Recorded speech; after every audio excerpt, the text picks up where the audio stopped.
आज हम चर्चा करेंगे मक्का फसल में प्रबंधन तकनीक के बारे में। तो मक्का फसल के बारे में सबसे पहले सबसे महत्वपूर्ण जानकारी दे दूं कि यह फसल हमारे देश में लगभग 8.8 मिलियन हेक्टेयर भूमि पर उगाई जाती है और इसका उपयोग आप कई प्रकार से करते हैं। खाने के रूप में भी कर लेते हैं, पशुओं के चारे के रूप में भी कर लेते हैं, इसके बाद कुक्कुट पालन करते हैं तो उनके दाने के रूप में भी कर लेते हैं। तो आज हम इसके प्रबंधन के बारे में विस्तृत चर्चा करेंगे। उसमें सबसे पहले आता है मृदा। तो जब आप मक्के की फसल की चयन करें तो उसमें जो आपका मृदा होना चाहिए ऐसी होनी चाहिए कि जिसमें कार्बनिक पदार्थ जो हो वो अच्छा होना चाहिए, साथ ही साथ उसमें जल संचयन की क्षमता हो और जो उसका पीएच हो वो उदासीन होना चाहिए। और एक बात और ध्यान देना है कि जब आप मक्के की फसल लें तो जल भराव वाली जो भूमि है आपकी वहाँ पे इसकी खेती ना करें। साथ ही साथ जो भूमि अधिक, जैसा मैंने बताया कि अधिक जल भराव में इसमें सड़ने की समस्या हो जाती है, इसलिए उस तरह की भूमि में इसका प्रयोग खेती इसका ना करें। दूसरा होता है कि जैसे आपकी मिट्टी क्षारीय है या अम्लीय है, उस तरह की भूमि पे भी इसका खेती ना करें। तो उस भूमि में करें जैसा मैंने पहले ही बता दिया जिसमें कार्बनिक पदार्थ की मात्रा अधिक हो। और दूसरी बात जब आती है कि आप इसका बुआई कब करें। बुआई का जो उपयुक्त समय है किसान भाइयों, आपको बताना चाहूँगा कि जून का अंतिम पखवाड़ा अभी आने वाला है, यहाँ से शुरू होता है और जुलाई के पहले पखवाड़े के, मतलब कि जून के अंतिम पखवाड़े से लेके जुलाई के पहले पखवाड़े तक इसकी खेती कर देनी चाहिए।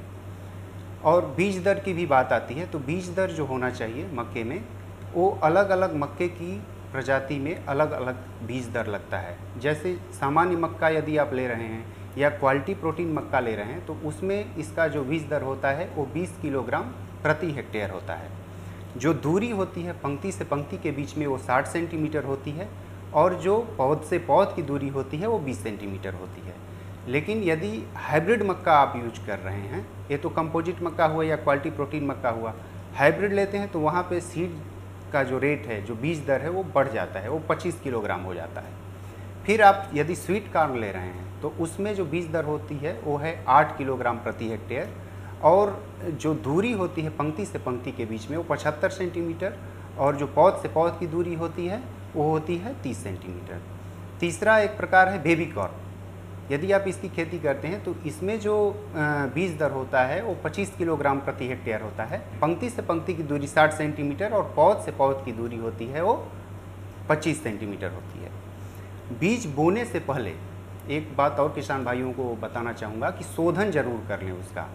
तो जैसे फफूंदी नाशक जो एक दवा होती है वो होता है बावेस्टीन और कैप्टान, इसका मिश्रण बना लें। इसका जो टोटल अमाउंट चाहिए वो है 2 ग्राम पर केजी सीड के हिसाब से। मतलब आपके पास यदि 20 किलोग्राम बीज है तो उसमें 2 ग्राम में से पूरा जो अमाउंट हो गया वो हो गया टोटल 40 ग्राम। तो 40 ग्राम में 20 ग्राम आपका कैप्टान का और 20 ग्राम आपका बावेस्टीन का। यदि आप एक और है कि आप इंसेक्टिसाइड से भी शोधन कर सकते हैं ताकि आपका जो कीड़े मकोड़े हैं वो न लगें। उसमें है एक दवा इमिडाक्लोप्रिड, उसका 4 ग्राम प्रति किलोग्राम सीड की दर से आप शोधन कर सकते हैं। और बुआई के बाद आता है कि किस तरीके से बुआई करें। तो एक तो सामान्य तरीका हो गया जिसमें कि 2 बार आपने जुताई कर लिया, खेत का पाटा लगा दिया, इसके बाद बुआई कर दिया। दूसरा है जीरो टिलेज की बुआई। जीरो टिलेज मशीन है जिसमें क्या करते हैं कि बिना जुताई के आप सीधा बुआई करते हैं। लेकिन बुआई करने से पहले एक चीज़ आप ज़रूर ध्यान दें कि यदि आपके खेत में खरपतवार की समस्या है, खरपतवार है, तो बुआई के 15 से 20 दिन पहले एक ग्लाइफोसेट दवा आती है, उसका स्प्रे 1 किलोग्राम जो सक्रिय तत्व है प्रति हेक्टेयर की दर से आप 400-500 लीटर पानी में घोल के आप छिड़काव कर दें। इसके बाद 15 से 20 दिन बाद आप जीरो टिलेज से बुआई कर सकते हैं। दूसरी विधि है बंड पे बुआई का या मेड़ों पे बुआई का कह सकते हैं। उसमें मेड़ बना लीजिए, मेड़ के ऊपर आप मक्के की बुआई कर दें। स्पेसिंग दूरी जो है मैंने बता दिया है। तो इसमें क्या होता है कि आपकी जो मेढ़ों की बुआई है इसमें पानी की भी बचत होती है, इस प्रकार से ये लाभदायक भी है। फिर न्यूट्रिएंट मैनेजमेंट, पोषक तत्व प्रबंधन की बात आती है मक्के में। तो सबसे पहले मैं किसान भाइयों को बताना चाहूँगा कि आप मिट्टी की जांच कर लें और उसके हिसाब से आप नाइट्रोजन, फास्फोरस और पोटेशियम का प्रयोग करें।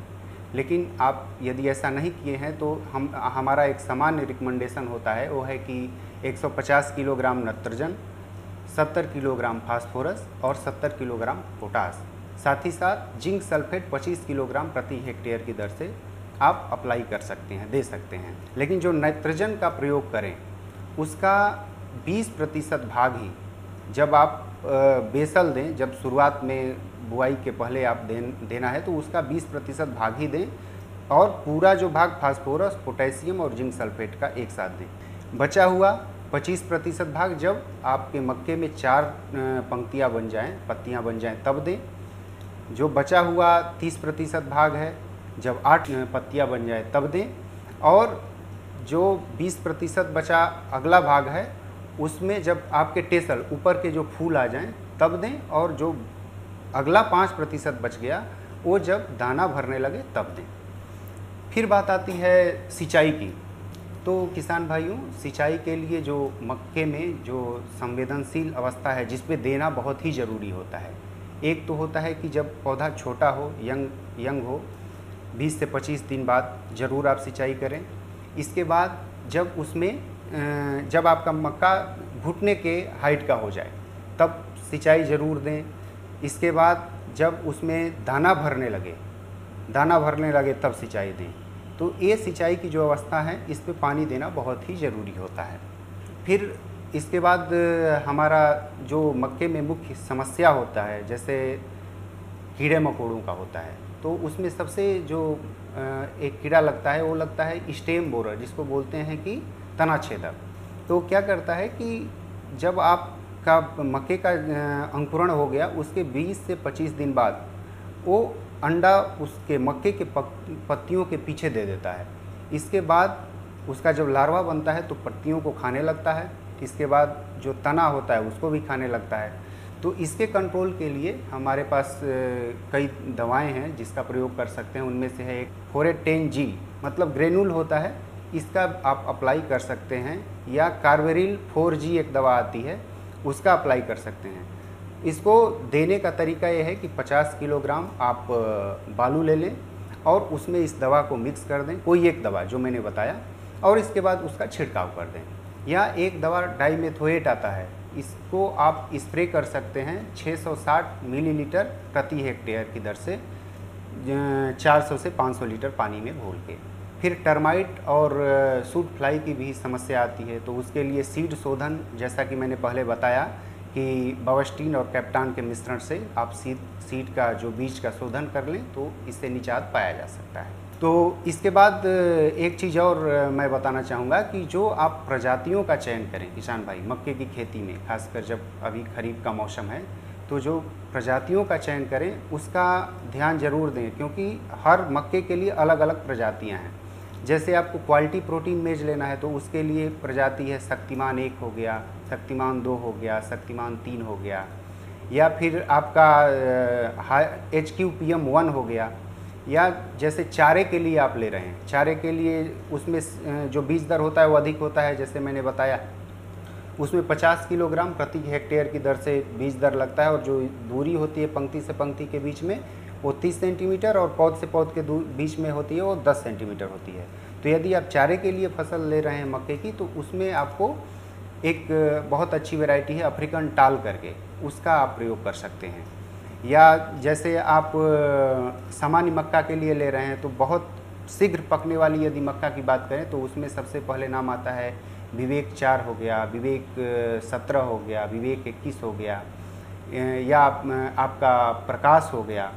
या जैसे देर से पकने वाली कुछ मक्के की प्रजातियां हैं, जैसे कि आपका PMH 1 हो गया, PMH 3 हो गया, और एक दो प्रजातियां ऐसी हैं जो जैसे मैंने बताया कि जल भराव को ये सहन नहीं कर सकता, तो उसके लिए सबसे अच्छी प्रजाति है जो हमारे भारतीय कृषि अनुसंधान संस्थान द्वारा विकसित की गई है, उसमें है PEMH 5। इसमें लगभग 5 से 6 टन तक आप पैदावार भी ले सकते हैं।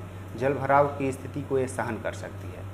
तो इस तरह से देखा जाए कि यदि आप जैसा मैंने बताया उस हिसाब से यदि आप खेती करेंगे तो उसमें आपका उत्पादन भी बढ़ेगा, साथ ही साथ आपके इनकम भी अच्छे होंगे।